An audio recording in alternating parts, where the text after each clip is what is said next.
कुर्बान जाऊँ हुजूर मियाँ मोहम्मद बख्श साहब क्या खूब लिखते हैं।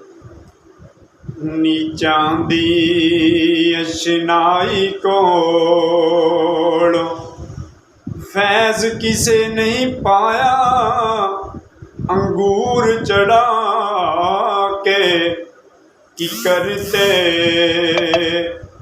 असां हर गुच्छा अजमाया ते बेनसलां दी यारी कोल तौबा लख लख वारी चंगा होया लड़ नेड़े छुटे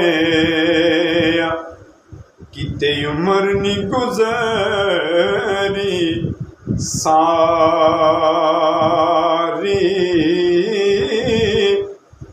सप्पां दे पुत यार नी बनदे भावें चूरियां कुट कुट खवाइए गई जवानी मुड़ नहीं आउंदी जै लख खुराकां खाइए।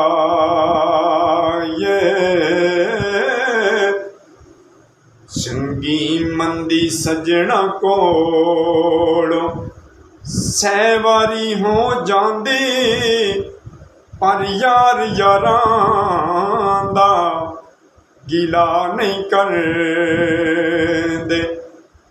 असल परीत जिनां दी। वीडियो अच्छी लगे तो चैनल में ज़रूर सब्सक्राइब करें। शुक्रिया।